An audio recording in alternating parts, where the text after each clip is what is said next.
안녕하십니까, 이진우입니다. 요즘 나라 밖에서는 이삿짐 싸는 소식들이 많이 들립니다. 미국의 JP모건과 골드만삭스 같은 대형 투자은행들이 사무실을 월가에서 플로리다로 옮기고 있답니다. 금융하면 월스트리트일 텐데 너도 나도 또 이삿짐을 싸는 이유가 뭘까요?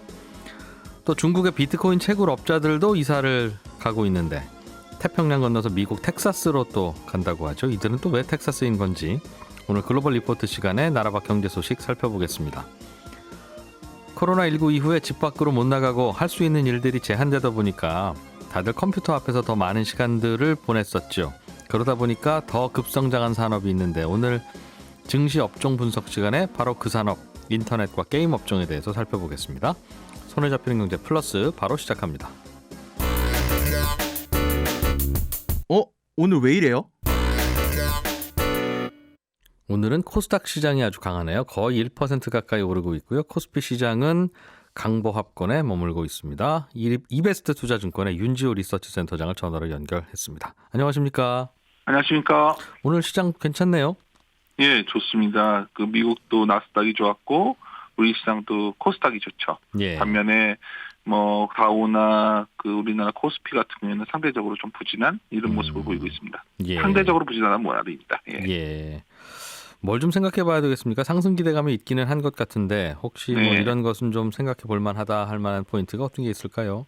그렇죠. 그러니까 오늘 시장을 보더라도 아까 말씀드렸지만 카카오라던가 최근에 보면 우리 시장에서 미디어 업체라던가 여러 가지 좀 플랫폼 기업이나 그런 무형경제 기업들은 좋은데 반해서 한 요새 2, 3일 사이에 가장 두드러진 변화 같은 경우에는 원자재 기업 약세가 아주 명확히 드러났다는 거죠. 원자재 어제 기업? 미국 증시, 네. 그렇죠. 어제 같은 경우 미국 시장에서 매파적 연준이 나온 뒤로 달러 강세가 나왔고요. 그 뒤에 중국이 가격 안정을 시키겠다고 정부 비축 금속을 내놓을 거라고 발표했거든요. 공교롭게도 미국과 중국이 이 부분에서 공조를 하고 있는 거죠. 예. 그러면서 어제 US 스틸 같은 게 하루에 7.67%가 하락했는데 사실 2분기 전망이 매우 좋은 상태임에도 불구하고 주가 기업 실적 전망이 다 약세로 돌았습니다. 그래서 제가 드리신 말씀은 이번 연준에서 주목해야 될 것은 다들 토킹 어바웃 이 얘기가 단어가 재미있으니까 이 얘기를 하고 있지만 사실 그 이후에 미국의 달러가 강해지고 있고 초기적 포지션이 많이 몰려있던 저희 상품 시장의 급락이 전방위적으로 나오고 있다는 점을 좀 주목해야 될 것 같습니다. 한참 오르던 원자재 값이 이런저런 이유로 급락하더라. 네. 그러다 보면 그와 관련한 업종은 요즘 안 좋습니까? 그래서? 그렇죠. 근데 이제 우리나라에는 예를 들면 어떤 업종이에요? 우리나라도 소재 업종이죠. 그냥 시크릿칼 관련된 소재 업종들. 철강, 무경제 업종들이 다 화학, 많다. 예, 그렇죠. 거기는 원재료 값이 떨어지는 거니까 얼핏 생각하면 철강 네. 가격이 떨어지면 철 가격이 떨어졌다는 뜻일 테니까 철강 가격도 같이 떨어져서 고민인 겁니까? 근데 사실은 단가도 많이 올랐기 때문에 코스트가 내려오니까 기업 실적이 나쁜 게 아니거든요. 아까 예. US 스틸 예를 들어드린 거는 그러면 실적이 나쁘지 않다 얘기가 나옴에도 불구하고 전반적으로 소재 사이클 종목들이 흔들린 거죠. 근데 이게 이제 제가 이제 이 부분을 왜 주목하자고 말씀을 드리고 있냐면 결국 우리 시장에서 관심을 두고 있는 핵심은 이제 유동성은 어떻게 했던 건 앞으로 이후에 점점 피크아웃하고 줄어들 겁니다. 전체적인 증가율은. M2 증가율로 내려온다는 얘기죠. 그러면 우리가 기대하고 있는 거는 기업이익이 늘어나면서 실적 장세로 전환될 것이다. 이 기대가 매우 높은데 실적 장세로 전환되기 위해서 마진이 남아야 되는 거죠. 마진이. 네. 그러니까 뭘 팔아서 원재료를 좀 싸게 들어오는 게 좋은데 어쩌면 이런 변화가 장기적으로 나쁜 흐름은 아님에도 불구하고 여하튼 연준 이후에 달러가 좀 강해지고 상품이 흔들린 부분은 이거에 관한 좀 흔들림이 있을 수 있는 상황이죠. 주가 흔들림보다 그 섹터별로 좀 변화가 있을 것 같고요. 네. 사실 이 흐름이 좀 다음 주에 굉장히 중요한 일정이 있습니다. 이제 제가 중요하다고 강조드리는 거는 파월 의장이 6월 20일 오후 2시 우리 시간으로는 새벽이겠죠. 23일 새벽에 코로나 위기 특별 소위원회 청문회라는 걸 갑니다. 그러면 여기에서 이제 최근에 누가 뭐래도 연준의 정책이 2달 전에 비해서 좀 호키시하게 변한 건 분명하거든요. 그러니까 왜 이렇게 너희들이 매파적으로 변했니? 이런 입장을 밝혀야 될 거고요. 이후에 스케줄에 대한 내용도 질의응답이 매우 강합니다.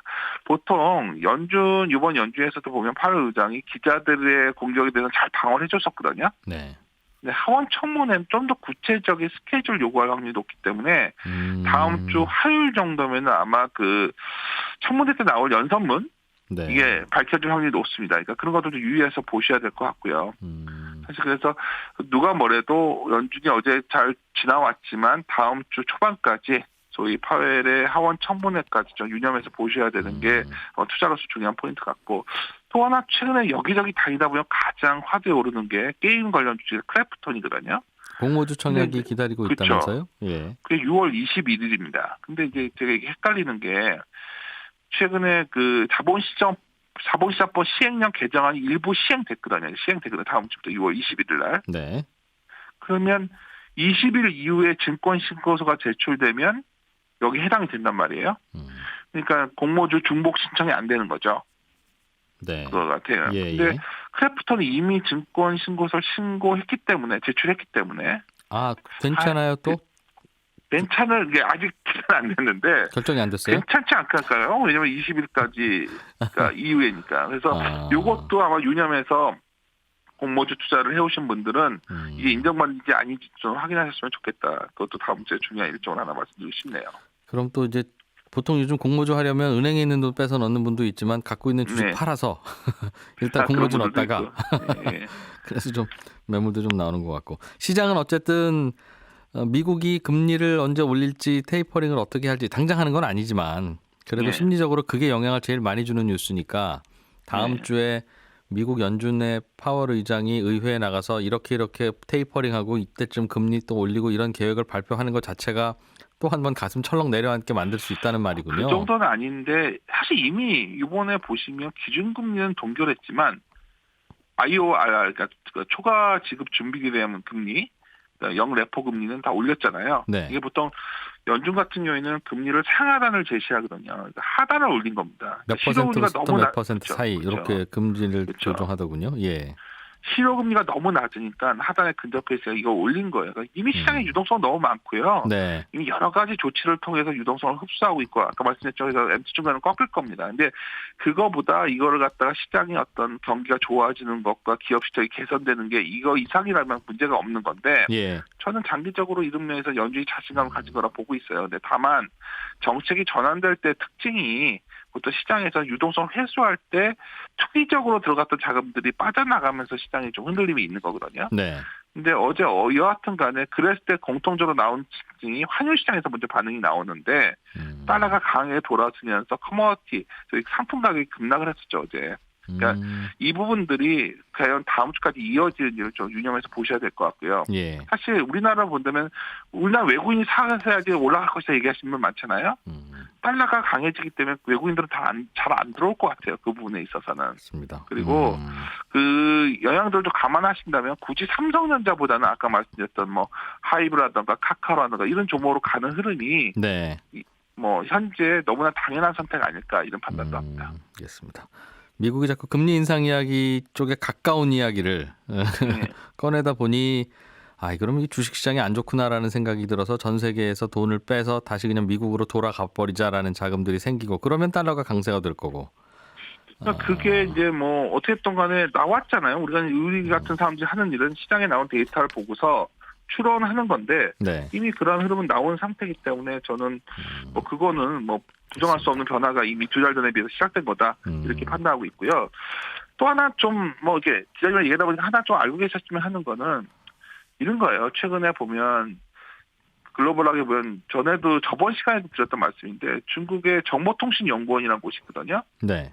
거기서 5월에 중국 스마트폰 출하량이 나왔는데 전월비 16% 줄었어요. 근데 이게 중요한 게 아니라 5G 스마트폰은 22% 감소했거든요. 네. 22%. 그러면 하이엔드 제품이 보통 5G 스마트폰 더 비싼 제품이라는 거죠. 네. 그러면 우리가 최근에 부품 공급액 병목 형상 때문에 오히려 스마트폰 하이엔드가 많이 팔리고 뭐 이런 얘기를 다 해왔었는데, 이게 뭐지? 스마트폰에 대한 수요 자체가 준 거니까 하이엔드가. 말이 좀 어렵나요? 괜히 말을 꺼냈나 제가? 아닙니다. 그러니까 그건 이제 중국인들이 사서 쓰는 스마트폰이죠. 그렇죠. 근데 이게 이제 그것도 있었고, 또 대만의 테크 업체들이 5월 매출액이 나왔는데, 네. 노트북 ODM 업체들 매출액이 되게 감소가 커요. 생각보다. 그리고 그래서 이런 것들을 왜 파운드리 업체들도 매출이 되게 증가세가 뭔가 그래서 줄었고요. 소비가 갑자기 줄어드는 신호들이 여기저기서 나타나고 있다. 특히 아니요, 중국에서부터. 소비가 다른 데로 가고 있다는 거죠. 그런 거 안 쉽게 사고. 말해서 노트북이나 이런 것들은 확실히 안 하고 있고 예. 오히려 뭘까요? 무슨 뭐 공연을 보려고 한다거나 그런 앞으로는 쪽으로. 여행을 그러니까 이게 지금 제가 말씀한 우리 개인 투자자분들이 가장 많이 들고 있는 게 삼성전자인데 되게 답답하실 것 같거든요. 요즘 왜 이러지 이건 도대체 IT들은 이런 데이터들이 계속 나오니까 그래서 삼성전자가 잘 안 못 좋은 오른다. 거죠. 아. 예, 그러니까 우리가 큰 그림으로 이제 반도체 슈퍼사이클 이런 얘기 하긴 좋지만 슈퍼사이클은 원래 15년부터 시작된 겁니다. 이거는 뭐 앞으로 10년, 20년 동안 반도체 산업이 커지겠죠. 근데 좋아지는 산업에는 더 많은 기업들이 진입을 할 것이고 또 여러 가지 뭐 그런 걸 하나하나 데이터를 보셔야 되는데 최근 흐름만 놓고 본다면 하반기에도 이러한 좀 IT 최근 쪽 수요는 별로 안 좋을 것 예. 같으니 삼성전자가 그러니까요. 그래서 잘 못 간다. 그렇죠. 알겠습니다. 그거는 알고 계셨으면 좋겠다. 이 그래서 정도 요약하고 싶네요. 금리가 올라가도 뭐 큰 영향이 없을 것 같은 성장주들 보자는 뜻 같은데 좀 더 살펴보죠. 알겠습니다. 잘 들었습니다. 고맙습니다. 네, 들으십시오. 예. 이베스트 투자증권의 윤지호 리서치센터장이었습니다. 바다 건너 나라 밖 경제 뉴스를 살펴보는 글로벌 리포트 시간. 오늘은 바다 건너 나라 밖 경제 뉴스 전문 연구소 해담경제연구소의 어예진 소장과 함께합니다. 어서 오세요. 안녕하세요. 예. 최근에 뉴욕의 골드만삭스 같은 대형은행들, 사모펀드들 이런 네. 금융권 가이들이 플로리다로 오피스를 옮기려는 그런 시도들을 많이 하고 있다는 소식인데 네. 플로리다는 어디쯤 있습니까? 뉴욕시티에서 자동차로 한 17시간 가면 나옵니다. 남쪽으로? 남쪽으로. 왜 거기로 간다는 거예요? 골드만삭스는 본사가 간다는 겁니까? 핵심 조직이 이 자산운용 사업부라는 곳이 있거든요. 예. 이 오피스를 아예 이전하는 방안을 고민 중인데 예. 돈 많이 버는 분들, 뭐 임원들이나 뭐 거의 10억 원 넘게 연봉 있는 파트너급을 이제 보내려고 하고 있습니다. 예. 그래서 여기 가는 주요한 이유는 뭐 비용 때문인데요. 주로 세금이죠. 이 플로리다가 개인 소득세와 양도소득세가 없습니다. 물론 이제 연방세라고 모든 주에서 모두가 내야 되는 세금은 있는데 소득에 대해서. 네. 그래서 그 트럼프 전 대통령도 지금 주소지 플로리다로 이전해서 아 그래요? 거기 리조트에 있거든요. 예. 네. 그 이 월스트리트이 있는 뉴욕이나 뭐 뉴저지 같은 곳이 이 소득세가 미국에서도 상당히 높은 편입니다. 근데 그거 모르고 그동안 있었어요? 어차피 있었잖아요. 알고는 있는데 이마저도 최근에 이 금융권에서 일하는 그 고소득자를 상대로 시에서 조금 더 세금을 거두려고 하는 움직임도 있고요. 증세 분위기 때문에. 네, 그리고 이제 플로리다로 이주하게 되면 이런 세금이 적으니까 네. 기존의 세금으로 나갔던 뭐 한 10에서 11% 정도를 덜 내도 되는 거죠. 그러면 약간 그 연봉 인상에 효과가 있죠. 인센티브에 효과가 있으니까 좀 매력적으로 다가오는 것 같습니다. 그리고 뭐 날씨도 좀 뜨뜻하고 네. 여유로운 환경 탓도 있기는 한데요. 전반적으로 이제 살 수 있는 환경들, 뭐 집값도 상대적으로 쌉니다. 뭐 맨하탄에 그 서울 청담동격인 그 어퍼이스트라는 곳이 있는데 네. 여기서 10억 원이면 거의 방 2개짜리 아파트에 살 수 있거든요. 근데 아, 이 돈이면 예. 제가 어제 그 미국 부동산 사이트를 가서 찾아봤는데 플로리다 그 판비치 근처에서 방 4-5개짜리 네. 뭐 마당과 수영장, 헬스장까지 딸린 주택에서 살 수가 있더라고요. 그래서 이제 뭐 플로리다도 집값이 엄청 올랐다고는 하는데 평균적으로 뉴욕 집값의 4분의 1 정도 수준이라고 보시면 됩니다. 집값도 싸다, 세금도 싸고. 네, 뭐 교육비도 뭐 뉴욕보다는 저렴하고 이제 사립학교 계속 짓고 있다고 그래요. 근데 네. 벌써 뭐 대기자 명단도 있다 하는데 물론 이제 세금이 적은 만큼 안 받는 세금이 있는 만큼 다른 데서 세수를 끌어와야 되잖아요. 어디서 벌어요, 플로리다는? 보통 이제 판매세, 세일즈 텍스라고 물건을 살 때 내는 세금이 우리나라 다른, 부가가치세 같은 거. 네, 다른 지역보다 좀 높은 편입니다. 그래서 자동차, 보험료 같은 경우도 조금 더 비싸고 예. 그리고 자연재해가 있죠. 허리케인, 홍수 이런 부분이 조금은 이제 사는 분들은 좀 뭐 아쉬운 부분이다. 그럴 수도 있고. 이렇게 얘기를 하고 있죠. 어쨌든 양쪽 다 저울질하다가 아유 그래도 월스트리트에 있자 뭐 몇 푼 아낀다고 아유 귀찮기도 하고 이랬던 분들이 네. 야 이거 계산 다시 한번 해보자. 플로리다로 가는 것도 괜찮겠는데 라고 해서 많이 가기 시작하면 거기에도 학교도 생기고 뭐 건물도 생기고 도시가 좀 더 팽창하면서 좀 더 살만한 곳이 될 테니까 네. 지금 점점 더 플로리다로 많이 가겠어요. 그렇죠. 지금 코로나 겪으면서 굳이 이렇게 비용이 많이 드는 사무실에 필요 없구나. 원격으로 더 많은 작업 수행할 수 있다. 이런 게 좀 증명이 됐고 그리고 이제 플로리다 주에서는 지금 신나서 지금 월스트리트 사우스를 만들겠다 이런 웰컴. 폭으로 움직이고 있고 근데 다만 이제 뉴욕시가 조금 시체말로 멘붕이죠. 세수의 큰 몫을 차지하는 게 지금 증권업계 세금인데 예. 이게 세수가 부족하면 이제 공공 일자리도 줄여야 할 수도 있고 결국에는 이제 점점 가다 보면은 이제 나중에는 정말 할렘 같은 어두운 시절로 다시 돌아가는 거 아니냐 이런 우려도 있죠. 그래서 사람 일이라는 게 이게 이제 세금도 그렇지만 세금이 그렇죠. 야, 뭐 47% 받다가 48%로 올린 것밖에 없는데 왜 이렇게 사람들이 많이 움직이지? 그게 네. 이제 도저히 못 참을 티핑 포인트 건드린 거죠. 그러니까 그렇죠. 우리도 참다가 한마디 하잖아요, 보통. 내가 47%까지는 참을 거야. 약간. 그러니까 이게 증세라는 게 참 어려워요. 네, 5% 올릴 때는 가만히 있다가 추가로 2% 올리는 순간 네. 이건 아니잖아. 뭐 이런 이건 분들이 아니- 생긴다는 거죠. 네. 그래서 뉴욕과 플로리다가 그런 고민하고 있다. 네. 중국에서 비트코인 채굴 하던 분들, 네. 뭐 속칭 업자 어떻게 이제 바라보느냐에 따라서 호칭은 좀 다를 텐데 이게 중국을 떠나서 미국으로 가서 채굴을 하기로 했어요. 그렇죠. 중국이 지난 5월부터 당국 차원에서 가상화폐 채굴이나 거래 지원 행위까지 타격을 하겠다. 이런 표현을 써가면서 강한 규제를 실시해 왔거든요. 예. 원래는 공식적인 금지는 원래 2017년부터 했는데 일일이 조사를 안 했어요. 사실상 봐주다가 네. 지금 비트코인 채굴을 가장 많이 하는 곳이 중국이거든요. 전체 생산량의 65%에서 70%를 차지합니다. 그래서 전기를 가장 많이 쓰는 중국 내 산업이 예. 제철이나 시멘트 다음으로 많습니다. 와. 원래는 중국에서 채굴할 때 주로 수력 발전이나 이 석탄값이 싼 지역에서 화력 발전으로 만든 전력을 이용했는데 아무래도 화력 발전 같은 경우에 탄소가 좀 걸리죠. 그래서 이런 규제를 강하게 하겠다 이런 것 때문에 나가야 되는데 그런 발표를 하고 나서 거의 절반 이상의 공장이 폐쇄된 것으로 알려져 있습니다. 예. 그래서 근처에서 가장 유력한 대체 지역이 어딜까 하고 고민해봤더니 카자흐스탄이 떠오르기는 했어요. 이게 중국과 국경이 맞닿아 있어서 이 장비를 옮기는데 조금 수월하다. 네. 그리고 석탄도 저렴하니까 한번 고려해 볼까 했는데 좀 인프라 면에서 너무 좀 뒤처져 있어서 탈락이 됐는데 네. 이런 중앙아시아나 동유럽, 북유럽, 미국, 캐나다를 좀 눈여겨보고 있는데 지금 가장 얘기가 되는 대안이 그 물 건너 바다 건너 텍사스로? 네, 텍사스로 떠오르고 있습니다. 와, 이거는 그럼 뭐 채굴기라는 게 컴퓨터인지 아니면 더 큰 기계인지는 잘 모르겠지만 네.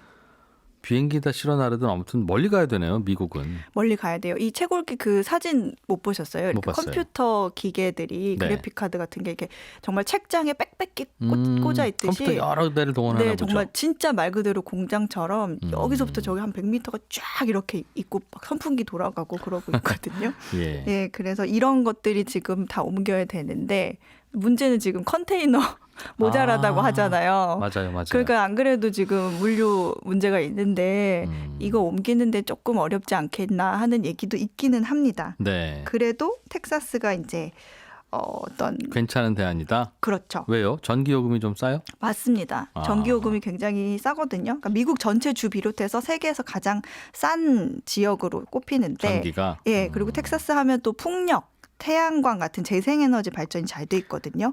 2019년 기준으로 전력의 20%를 풍력에서 맞아요. 얻고 있습니다. 이거 지난 겨울인가 이 맞아요. 풍력 정전 발전소 사태 때 얼어붙어서 맞아요. 고생했던 그 동네. 네, 예. 그리고 이제 주지사가 가상화폐에 대해서 옹호론자입니다. 주 자체가 좀 최적화된 환경인데 예. 얼마 전에 주지사가 자기 블록체인 지원을 위한 법안에 서명했다고 트위터에 동영상 막 올리고 그랬거든요. 그러니까 암호화폐의 법적인 지위를 인정하는 내용의 법안인 겁니다. 네. 참고로 비트코인 세금이 미국에는 있는데 네. 텍사스에서는 제로입니다. 없어요? 네, 없어요. 사고 팔아도? 네. 근데 좀- 그분이 그래서 여기서 텍사스 주지사를 하시나? 원래 텍사스가 그런 세금 안 걷는 곳이 몇 가지 좀 있죠. 네, 있죠. 그래서 왜 예전에 지금 삼성이 그 오스틴에 공장을 하나 더 증설하려고 할 때 네. 주지사랑 그 세금 문제 좀 딜하고 그랬었잖아요. 예. 조금 더 싸게 해줘 뭐 이런 얘기도 그래서 있어요. 네. 그래서 중국 사람이 미국 가는 거 요즘 분위기 좀 안 좋긴 하지만 텍사스는 오히려 환영이다. 그렇죠. 근데 다만 이제 아까 말씀하셨던 것처럼 전력난 사태가 있었잖아요. 정전 예. 사태. 예. 그러니까 텍사스 전력망에 대한 신뢰성은 조금 아직 낮습니다. 최근에 폭염이 다가올 수 있다 이런 기사가 나와서 텍사스 내에서 좀 동네 사람들한테 절약해달라 이런 요청도 있었거든요. 예. 네. 그런데 비트코인 캐러 오면 좀 지금은 싫어할 수도 있겠다. 네. 알겠습니다. 아예 그냥 이 기회에 그냥 비트코인 접자 하는 분들도 있겠어요. 중국 정부도 못하게 하고 가격도 뭐 예전 같지 않고 이사 가자니 번거롭고. 그래서 중고로 팔거나 네. 아예 그냥 조금 장기적으로 한 6개월에서 9개월 정도 텀을 두고 이제 천천히 옮겨보자 네. 하는 쪽도 있고요. 그리고 뭐 지금 전력 문제 계속 얘기는 하는데 네. 이 텍사스 같은 경우는 재생에너지고 그 최근에 그 엘살바도르가 비트코인 법정 통화로 채택하겠다고 했잖아요. 근데 여기는 자기네들은 채굴에 필요한 에너지를 그 지역의 그 화산 지열을 이용하겠다. 네. 이런 얘기도 하고 있기는 합니다. 그래서 이제 에너지를 어떤 걸 쓰느냐에 따라서 이미지 세탁이 가능할 수 있는 지금 상황이긴 합니다. 비트코인 채굴기에 들어가는 이런 뭐 CPU나 GPU 같은 거 네. 한참 캘 때는 가격이 올라가는데 요즘처럼 에이 그냥 그만할까 하는 데서 중고 매물 많이 나오면 또 그 시장도 흔들흔들 가격도 떨어지고 네. 또 그런다고 하더군요. 네. 미국과 유럽연합이 네. 17년간 끌어온 보잉과 에어버스 무역 전쟁을 마무리하기로 했다는 뉴스가 있었어요. 네, 맞습니다. 저는 이 뉴스를 듣고 네. 도대체 그 17년 전에는 무슨 일이 있었던 건지 그게 오히려 궁금하더군요. 싸움 끝냈다고는 하는데 네, 왜 싸웠던 건지 좀. 제가 설명해 드릴게요. 예. 바야흐로 17년 전으로 이제 거슬러 올라가는데 먼저 보잉이요. 미국에서 한 100년이 넘은 회사고요. 에어버스는 유럽 항공기 제조사들이 컨소시엄 형태로 설립한 다국적 항공기 제조사입니다. 네. 그러니까 50년 늦게 세워졌는데 보잉은 미국, 에어버스는 유럽. 네. 예. 근데 이제 에어버스가 생긴 뒤로 점점 이 밀리기 시작하는 거예요, 보잉이. 그래서 지금은 정말 치열한 경쟁 상대로 이어져 왔는데 예. 2004년에 보잉이 WTO 세계 무역기구에 에어버스를 제소했어요. 왜냐? 프랑스와 영국, 독일, 스페인 각 정부로부터 에어버스가 항공기 개발을 위해서 불법적으로 자금을 지원받았다. 아, 정부가 뒷돈 주고 지원했다. 네, 시장보다 낮은 금리로 금융 지원을 해줬다. 그래서 새로운 비행기를 이렇게 개발할 수 있게 되면서 우리가 불리해진 거다. 너네 불법적으로 이렇게 개발한 거 문제 있다. 제소를 했는데 예. 에어버스가 1년 후에 똑같은 내용으로 반격을 또 합니다. 너네도 보조금 받았다. 쟤네도. 미국 정부도. 네, 그러니까 이런 식으로요. 거의 2년에 한 번꼴로 고발, 항소 이런 식으로 반복을 계속 합니다. 예. 이제 항공산업이 국가적 사업이기 때문에 예. 자금 지원이 뒷받침해야 시장을 선점할 수 있거든요. 우리나라도 항공회사들 많이 도와줬죠. 이번 위기 때. 그렇죠. 그래서 이제 수차례 고발, 항소 끝에 이제 WTO 판결에 따라서 서로의 수입품 항목에 보복 관세를 부과할 수 있는 일이 벌어졌는데 네. 이번에 이 정상회담에서 보복 관세 부과를 5년간 유예하자 이렇게 합의를 한 겁니다. 아, 더 싸우지는 말자. 네. 근데 이제 이게 분쟁이 완전히 마무리된 것 같지는 않다. 왜냐하면 이 합의 내용이 필요한 경우에 언제든 다시 관세를 부과할 수 있는 권리가 포함돼 있다. 이런 네. 얘기가 있어서 뭐 안심하긴 일이죠. 시비거리가 있으면 꼭 싸우나 봐요. 자주 싸우네요, 보니까. 자, 해담경제연구소 어예진 소장과 함께 바다 건너 재미있는 이야기들 들어봤습니다. 고맙습니다. 감사합니다.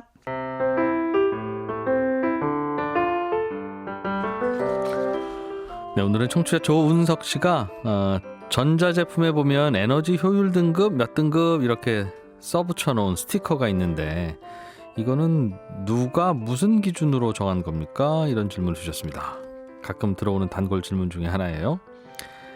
이 등급은요. 지식경제부 산하의 에너지관리공단이라는 곳이 있는데 여기에서 이제 시험을 봐서 등급을 붙여줍니다. 예를 들어서 냉장고다 그러면 여러 회사에서 만들 거 아니겠어요? 비슷한 용량, 비슷한 크기의 냉장고들만 모아놓고 실험을 해서 전기 적게 먹는 냉장고부터 1등부터 꼴찌까지 쭉 늘어놓습니다. 어느 날. 그리고 나서 상위 5%나 상위 10%까지는 1등급, 또 그 다음 상위 30%까지는 2등급 이렇게 스티커를 붙이다가 이제 하위 5%, 하위 10% 남으면 이제 그 친구들은 5등급 이렇게 등급 스티커를 붙입니다. 그러니까 처음에는 1등급 받기가 아주 어려워요. 상위 5%나 10%여야 되니까. 그런데 매년 이런 시험을 보는 게 아니라 이렇게 한번 등급을 매기고 나면 1등급 되려면 커트라인이 몇 점 이게 딱 정해질 거 아니겠어요. 그러면 그 다음부터는 그냥 쭉 이렇게 1등부터 꼴찌까지 다 시험하는 게 아니라 신제품 나오는 친구만 이제 그 친구만 에너지 소비량을 재서 요 정도면 옛날로 하면 한 3등급 좀 되네. 이제 이렇게 매기는 거예요. 그러다 보니까 처음에는 1등급 되기가 어려웠지만 시간이 갈수록 기술 개발도 되고 하면서 고등급, 고효율 제품들이 점점 많아지게 되거든요. 그러다 보니까 아주 처음에는 상위 5%, 상위 10%만 1등급을 줬는데 이제 몇 년 지나다 보면 웬만하면 다 1등급인 이제 그런 등급 인플레이션 현상이 나타나기도 하고요.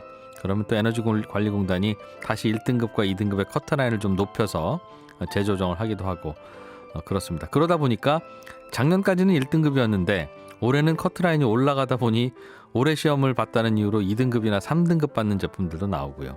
그러니까 똑같은 냉장고도 7년 전에 구입한 냉장고에는 1등급이 붙어 있는데 똑같은 제품인데 이제 작년에 나온 거에는 3등급 붙어 있고 이제 그렇게 되기도 합니다. 시험 문제 어려워진 거죠. 그러니까 오래된 제품에 붙어 있는 1등급 스티커는 진짜 1등급이 아니라 왕년에는 1등급이었다는 그런 정도의 의미입니다. 친절한 경제였습니다.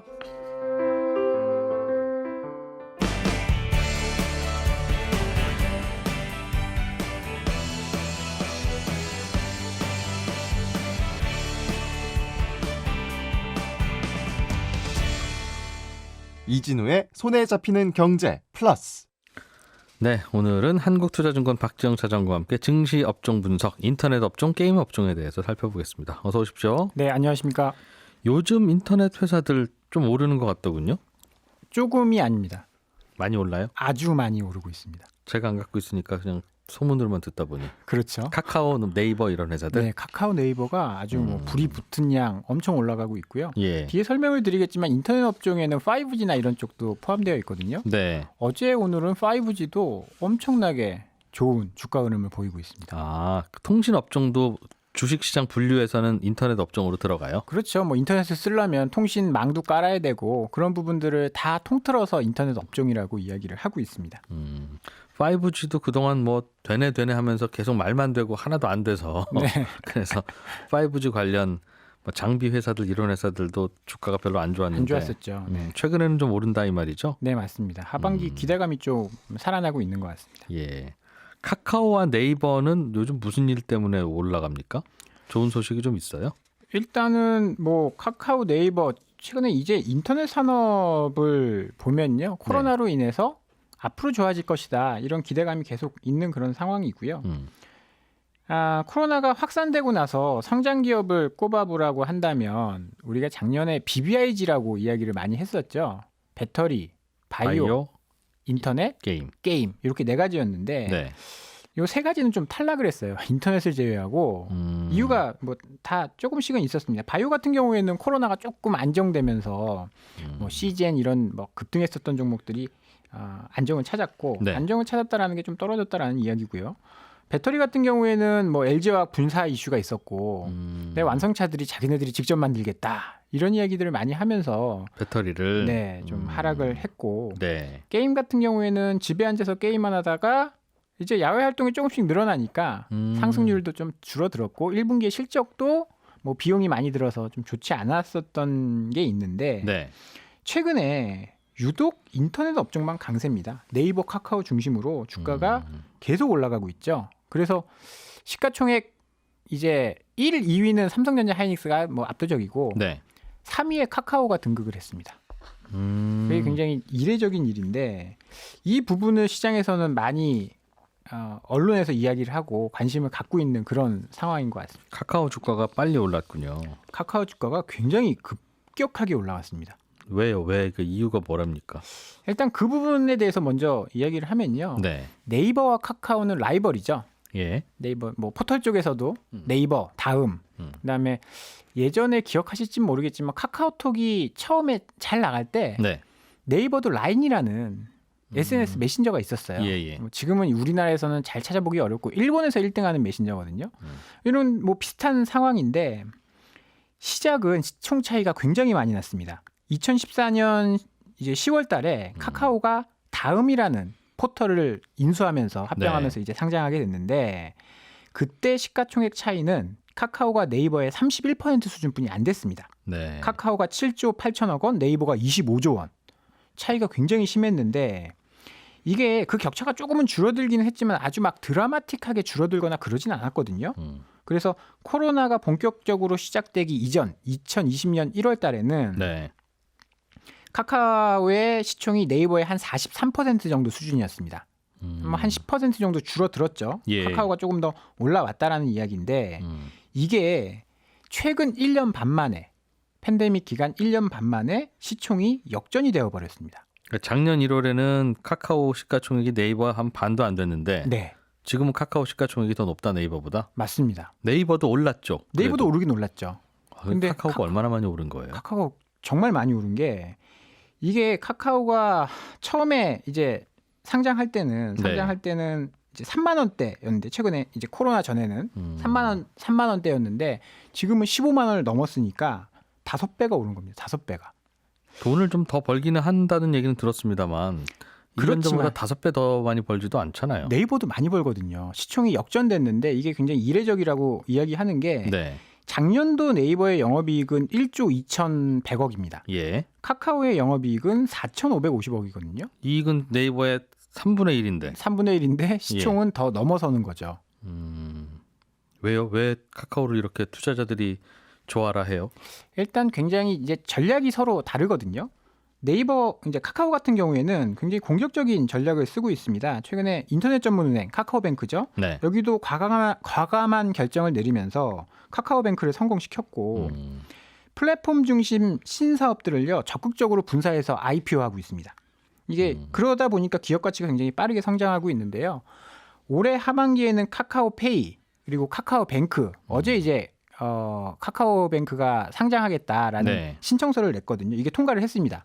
거래소에서. 예. 그리고 내년에는 카카오엔터, 카카오모빌리티를 상장할 계획을 가지고 있는 반면에 네이버는 자회사를 상장한다는 이야기가 별로 없어요. 보통 네이버는 지분 투자를 합니다. 자회사를 세우지 않고 뭐 자회사를 세우거나 M&A를 하지 않고 누가 뭐 산다라고 필요하면. 하면 거기에 그래 우리 한 20%만 지분 태워볼게 이런 식으로 어떻게 보면 약간 소극적이거든요. 네. 최근에 쿠팡이 미국 주식에 상장하면서 기업 가치가 100조를 받았지 않습니까? 예. 그런데 지금 네이버의 시가총액이 63조거든요. 우리나라 인터넷 그 이커머스의 1등이 네. 쿠팡이 아니고 네이버입니다. 거래 금액으로 보면 그렇죠. 그래서 이것만 보면 네이버가 이 전자상거래 부분 뭐 미국에 상장한다? 그래서 쿠팡만큼의 기업 가치를 받는다? 그러면 아마 네이버의 기업 가치는 급격히 올라가겠죠. 미국에만 가면 네이버도 대접 좀 받을 텐데. 그렇죠. 쿠팡보다 점유율이 높은 회사니까. 그래서 그런 것들을 다 공격적으로 운영을 한다라고 한다면 높은 가치를 받을 텐데 카카오처럼 이렇게 공격적이지 않다라는 것이 지금 시총 역전에 자회사가 상장이 되면 네. 자회사는 원래 있었죠. 카카오뱅크라고. 그렇죠. 카카오 아래에. 네, 있었습니다. 그런데 비상장이었다가 이제 상장회사가 된 건데. 네. 상장회사가 되면 모회사 가치도 이렇게 확 올라요? 없었던 회사도 아니고 그렇습니다. 상장한다고 돈 주는 것도 아니고 투자 받는 거니까. 근데 이제 없었던 현금이 들어오게 되는 거고 기업의 가치가 뭐 1억이었는데 이걸 상장하면서 100억이 됐다. 그러면 그 자산 증분만큼 뭐 그래서? 가치 평가를 받는 거기 때문에 그래서 이제 모회사도 같이 오르게 되는 거죠. 그렇군요. 네. 안 그래도 카카오뱅크 이야기를 좀 하셨는데 카카오뱅크가 그 시장에 올라가면 주식시장에 올라가면 네네. 예상되는 기업 가치가 네. 다른 은행들 다 합친 것보다 많다. 요새 그런 이야기를 하더군요. 그런 것들이 네. 다반사입니다. 처음에 작년에 빅히트가 그랬죠. 예. 빅히트가 엔터 3사의 시총을 다 합친 것보다 훨씬 높다. 그러면 카카오뱅크도 예. 시중은행들 빅3 다 합친 것보다 높다. 그 말은 시중은행이 갖고 있는 시장 점유율을 카카오가 다 가져간다. 그러니까 우리나라 은행 산업을 카카오가 다 먹는다는 가정이잖아요. 그렇다라고 보기에는 조금 뭐 무리가 있고요. 이쪽에 조금 더 높은 가치를 준다. 왜 주냐는 거죠. 왜? 어차피 올라가면 똑같이 은행이고 네. 남들 돈 버는 방식으로 똑같이 돈 벌 텐데 네. 카카오뱅크가 은행을 본격적으로 하면 사람들이 와 여기 와서는 수수료도 많이 내고 네. 대출도 열심히 받고 한 연 한 10% 내세요 해도 감사합니다 하고 대출 받고 그렇지 않으면 버는 돈은 어차피 비슷할 텐데. 그렇긴 한데 일단은 성장률이나 이런 것들에 따라서 밸류에이션 평가하는 방법이 좀 달라지는 거거든요. 지금 기존 은행들은 네. 돈을 100만 원 벌지만 PER이 10배다. 네. 그러면 뭐 1000만 원뿐이 안 되는 건데 성장률이 매우 높은 카카오뱅크는 네. 이 은행들의 점유율을 잡아먹을 거기 때문에 그러니까 기존 은행들은 좀 성장률이 떨어질 거고. 그래서 저도 다 네. 잡아먹는다고 가정하자는 거죠. 네. 다 잡아먹어서 은행 산업을 다 섞어내요. 대한민국의 은행 산업을. 네. 카카오뱅크가 일본이나 인도네시아 가서는 사업하는 거 아니잖아요. 맞습니다. 그러면 다른 은행들의 시가총액을 다 가져가면 그냥 설명이 될 것 같은데 네. 다 가져갈까? 그렇지는 못하겠지만 예. 또 새로운 영역들이 생기겠죠. 뭐 젊은 사람들이 이제 카카오뱅크나 이런 쪽 이제 사용을 많이 하고 중금리 대출이라든지 뭐 이런 것들에 대해서 그래서 뭐 높은 밸류에이션을 준 거죠. 네. 알겠어요. 안 갖고 있는 회사 주가가 자꾸 오르길래 약 올라서 전화 몇 번 질문 드렸어요. 카카오뱅크도 조만간 상장을 할 것 같습니다. 네. 네, 어제 증권신고서 제출을 했는데 그게 이제 아마 다음 주 중에 통과될 거라고 나올 것 같은데 네. 이게 중요한 게 제가 뒤에 크래프톤 이야기를 앞서 잠깐 나왔더라고요. 크래프톤이라는 게임 회사. 네, 이 예. 회사도 지금 상장하자마자 시총 1위 NC소프트보다 이제 더 높은 가치를 받을 수 있을 인정받을 것이다. 네, 그런 전망들이 나오고 있거든요. NC소프트보다 돈을 더 잘 벌어요? 네, 돈을 더 잘 벌고 있습니다. 그러면 뭐 NC소프트보다. 인정받을 만 하겠죠. 이제 예. 작년에 7,700억 벌었는데요. 일단 이게 왜 중요하냐면 시점이 굉장히 중요합니다. 이게 이번 주에 통과를 했기 때문에 16일 날 증권신고서를 내서 통과했기 때문에 네. IPO 공모주 중복 청약이 가능할 수 있거든요. 여기저기서 계좌 터면 다 받을 수 있는 네, 이게 아까 자본시장법 이야기 하셨더라고요. 이게 예. 20일 이후에 허가가 나는 쪽은 중복 신청이 안 되는데 거. 이건 아마 마지막 대여 막차가 될 것이다. 네. 그러면 이쪽 저쪽에서 돈이 굉장히 많이 몰려들어서 또 경쟁률 높아질 수가 있고요. 결국은 다 우리나라 국민들이 청약할 거니까 네. 그렇게 여기저기서 통장 개설할 수 있어도 다들 그렇게 개설하면 결국 받는 그 주식은 똑같은데. 근데 이게 그렇죠. 부지런한 왜냐면- 분은 더 받을 수 있는. 네, 부지런한 맞습니다. 분은 부지런하면 더 받을 수 있기 때문에 더 네. 요게 한 주당 공모가가 45만 원에서 55만 원 사이가 될 건데 네. 한 주만 받아도 따상이면 50만 원 넘게 따상이 될지 안 될지 모르지만 그래서 이제 시청자 여러분들도 조금 발품을 파셔서 예. 계좌를 개설해 놓으시고 청약을 하시면 이게 마지막이니까 한 주는 받을 수 있을 것 같아요. 맞습니다. 한 주는- 경쟁이 치열해서 한 주도 못 받지는 않을까요? 한 주도 못 받을 수도 있습니다. 증권사에 따라서는 예. 다를 수 있는데 그래도 한 주만 받더라도 집에서 치킨값은 벌 수 있는. 그러네요. 네, 첫날 2배만 가면 50만 원이니까. 맞습니다. 발품을 좀 파실 필요가 있을 것 같고요. 크래프톤이라는 회사의 상장이 뭐 이런 말씀 좀 드려보고 싶어요. 최근에 게임 업종이 별로 안 좋은데 네. 실적이 안 좋아서 1분기에 비용이나 이런 거 많이 써서 실적이 안 좋아서 안 좋은데 결국은 일회성 비용이 끝나고 이런 업체들 큰 대어들이 상장하고 나면 전환점도 좀 될 수 있을 것 같거든요. 뭐 하이브를 보더라도 하이브 상장할 때 굉장히 분위기가 안 좋았었어요. 네. 빅히트가 예. 주가 떨어졌는데 금방 떨어졌죠. 네, 근데 최근에는 주가가 저점 대비 2배가 올라왔습니다. 결국은 잘 되는 뭐 컨텐츠를 갖고 있는 쪽들은 살아나니까 하반기에 좀 관심 있게 보실 필요가 있는 업종 게임주들? 중에 하나가 되지 않을까. 어쨌든 100만 원에 거래될 거라면 100만 원에 공모를 하지. 네, 왜 50만 원에 공모해서 그냥 받으면 50만 원 버는 거니까 그냥 다들 하세요라는 얘기를 하게 되는지 저는 아직도 모르겠어요. 넘치는 유동성이 만든 거죠. 그러니까 따상이 원래 뭐 무조건 가야 되는 건 아니기 때문에. 그럴 거면 100만 원에 공모하면 되는데. 알겠습니다. 저도 그럼 네. 통장 한번 만들어 보죠. 네. 한국투자증권의 박재영 차장님과 함께 이런저런 증시 업종들 중에 인터넷 업종, 게임 업종 살펴봤습니다. 고맙습니다. 감사합니다. 네, 손에 잡힌 경제 플러스 이번 주 순서를 마칠 시간이네요. 금요일입니다. 예, 주말 잘 보내시고 월요일 아침에 또 뵙겠습니다. 8시 30분에 뵐게요. 이진우였습니다. 고맙습니다.